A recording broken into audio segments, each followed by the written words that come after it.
Hey guys what's up. तो आज की रात जो है साउथ कोरिया के नाम और काफ़ी सारे वीडियोस आपको इंडिया और साउथ कोरिया से रिलेटेड आज रात को देखने को मिलेगा। और कल जो है मैं काफ़ी सारे वीडियोस रशिया से लाऊंगा, तो कल का दिन रशिया का होगा और आज का दिन जो है साउथ कोरिया का है। तो आज का जो वीडियो है ये इंडिया और साउथ कोरिया के जो कॉमन रूट्स है, वैसे तो बहुत सारे वीडियोज़ है लेकिन इसमें काफ़ी सारे नए इन्फॉर्मेशन जो है वो दिया गया है। तो वीडियो देखने में काफ़ी मज़ा आएगा। ये काफ़ी रिसेंट वीडियो है और इस वीडियो में इंडिया और कोरिया के जो कॉमन रूट्स है उसके बारे में बहुत अच्छी तरीके से एक्सप्लेन किया गया है। तो चलिए वीडियो देख लेते हैं और उसके बाद काफ़ी सारे इंटरेस्टिंग कमेंट्स जो है मैं आपको पढ़ के सुनाऊंगा। तो चलिए शुरू करते हैं। भारत एक ऐसा देश जो जाना जाता है योग करी और हिंदू धर्म के लिए। यह वर्तमान में चीन के बाद दूसरे स्थान पर है, लेकिन जल्द ही ये चीन से आगे निकल जाएगा और बन जाएगा दुनिया में सबसे अधिक आबादी वाला देश। अगस्त 2020 में कुछ चौंकाने वाली खबरें सामने आई, जिसमें भारत सरकार ने नई शिक्षा नीति की घोषणा की, जिसमें चीनी भाषा को हटाकर और कोरियाई भाषा को दूसरी विदेशी भाषा के रूप में लागू करना शामिल था। इसलिए थाई, पोर्तुगीज और रशियन के साथ कोरियाई भाषा को जोड़ा गया था।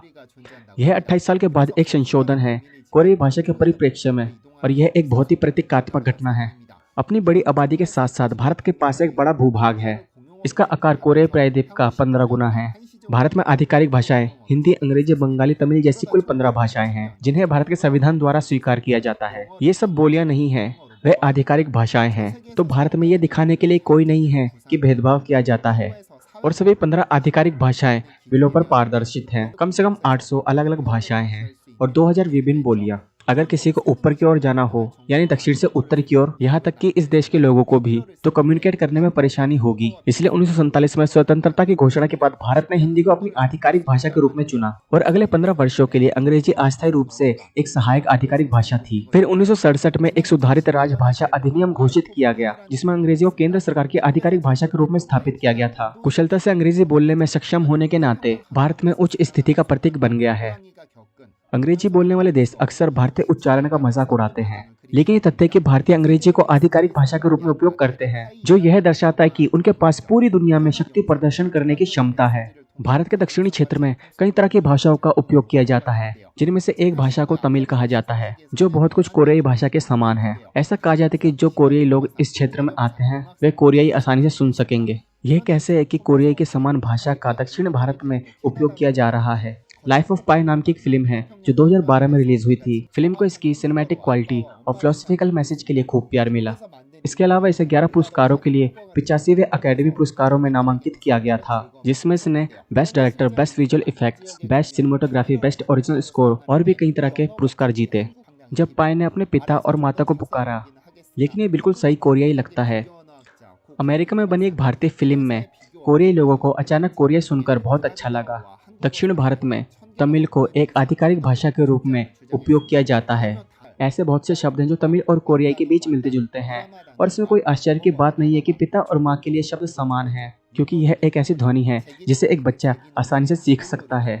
जैसे बटकेली कुंडी और आपा कहने का मतलब है कि आप दर्द में हैं। दोनों भाषाएं बहुत समान हैं। एक कोरियाई तुलनात्मक भाषाविद कांग गिल वुन ने दावा किया था कि द्रविडियन और कोरियाई भाषा के बीच 1000 से अधिक समान शब्द हैं।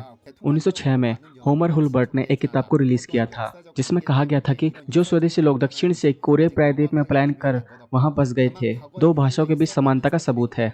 द्रविडियन दक्षिण भारत में बोले जाने वाली भाषाओं के परिवार में से है, जिसमें तमिल, मलयालम, कन्नड़ और तेलुगु शामिल है। भारतीय भाषाविदों ने भी दो भाषाओं की समानता के महत्व को देखा।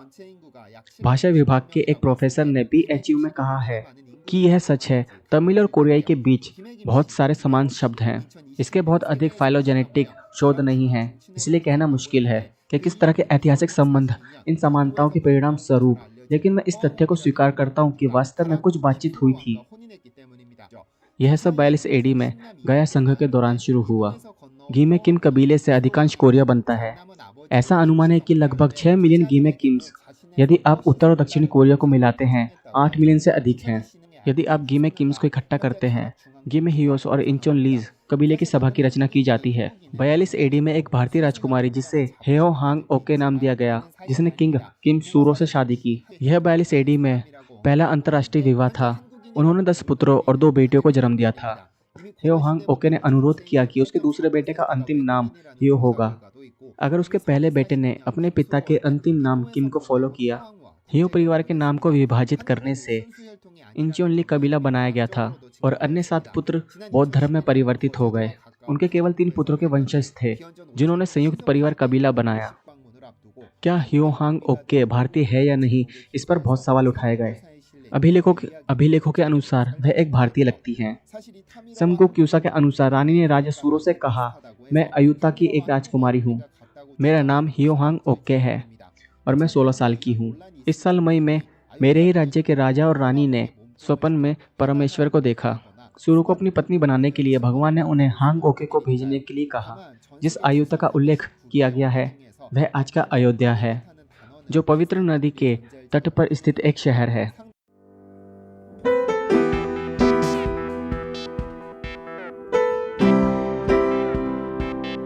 तो सबसे पहले एसएच आरो ने लिखा है कि हम एक ही देश से हैं क्योंकि बायोलॉजिकली हमने कोरिया में उनके ही जीन्स और इवन कल्चर को भी इनहेरिट किया है। उसके बाद ओल्ड चीफ ने लिखा है कि Koreans are a mixture of several blood lines, लेकिन एथनिसिटी सेम ही है, सिंगल एथनिसिटी जिसे कि हम हैन पीपल बोला करते हैं। लीनियज इनहेरिटेंस और मल्टी एथनिसिटी दोनों अलग चीज है। मल्टी एथनिक स्टेट का एक टिपिकल एग्जाम्पल है अमेरिका, लेकिन जो कोरिया में है वो अलग है।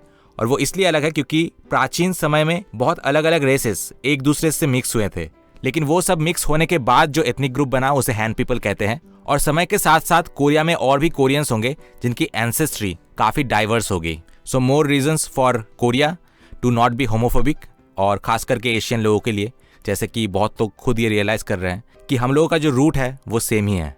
उसके बाद माई ओन डे ने कमेंट किया है कि एग्रीकल्चरल टर्मिनोलॉजीज की बात करें तो कोरियन और इंडो तमिल लैंग्वेज जो है वो काफी सिमिलर है, और पेस्टोरल टर्मिनोलॉजी की बात करें तो इंडियन लैंग्वेजेस और मंगोलियन लैंग्वेज बहुत सिमिलर है। फन फैक्ट इजंट इट, हमारे पूर्वज सच में बहुत मल्टी एथनिक थे। उसके बाद डोगडो लव ने कमेंट किया है कि इस प्रेजेंट डे एंड एज में जब हम एक दूसरे के साथ सिमिलरिटीज ढूंढ रहे हैं ताकि हम एकजुट हो सके और हम में यूनिटी हो और सेम वैल्यूज हो, लेकिन इसी एज में चाइनीज लोग जो है खुद को किसी और ही किस्म के जानवर के तौर पे पेश कर रहे हैं। सच में आज हम जब यूक्रेन रशिया का क्राइसिस देख रहे हैं तो हमें बार बार यही लग रहा है कि एक एशिया में जो यूनिटी होना कितना जरूरी था। चाहे वो इंडिया हो, साउथ कोरिया हो, चाइना, जापान, वियतनाम, सभी जो है वेस्टर्न कॉलोनियलिस्ट के हाथों बहुत सफ़र किया है, बहुत ह्यूमिलेट हुआ है। लेकिन ये चाइनीज़ लोग इतने बेवकूफ़ है, जब हमें बचपन से ही ये सिखाया गया है कि एक जो स्टिक है वो आसानी से ब्रेक होता है, लेकिन जब हम मल्टीपल बंच ऑफ स्टिक्स लेते हैं तो उन्हें हम ब्रेक नहीं कर पाते। इतनी छोटी सी चीज़ इन चीनी लोगों के दिमाग में नहीं घुसता है। और यहीं पे ये जो कमेंट है बिल्कुल सोची समझी और बिल्कुल सही लगता है कि खुद को किसी और ही किस्म के जानवर समझते हैं ये लोग। उसके बाद किंग क्रोकोडाइल ने कमेंट किया है कि आज जो ग्योंगसैंग डायलेक्ट है कोरिया में वो एक्चुअली मिक्सचर है इंडिया की साउदर्न हेमिस्फीयर की लैंग्वेजेस और ख्योंगनू लोगों की लैंग्वेज जो कि नॉर्दर्न हेमिस्फीयर से है। तो एक्चुअली जब तुम ग्योंगसैंग डायलेक्ट को सुनते हो तो वो कोरियन से थोड़ा डिफर करता है, ऐसा लगता है कि वो कोई फॉरेन लैंग्वेज है, and this is the reason why. उसके बाद लेक बैकाल ने लिखा है कि ये बहुत जरूरी है कि कोरियन और इंडियन हिस्टोरियंस और आर्कियोलॉजिस्ट एक साथ काम करें और हमारे कॉमन रूट्स को ढूंढ निकाले। उसके बाद किम सोंग ते ने लिखा है कि ये कहा जाता है कि जोजोसियन पीरियड में West Sea of the Korean peninsula actually में एक कॉन्टिनेंट था। बाद में बाढ़ के चलते ये कॉन्टिनेंट डूब गया और तभी जो है यहाँ के लोग इंडिया शिफ्ट हो गए। उसके बाद चोइवो चियोल ने लिखा है कि गोरियो डायनेस्टी के time India is the birth place of Buddhism, और गोरियो डायनेस्टी के टाइम हमारे देश से बहुत सारे मॉन्क्स जो है वो इंडिया में जाते थे, और आज कोरिया का एक मेजर रिलीजन है बुद्धिज्म। तो दोस्तों यहीं पे मैं वीडियो खत्म करूंगा, मिलते हैं आपसे नेक्स्ट वीडियो में। Till then good bye.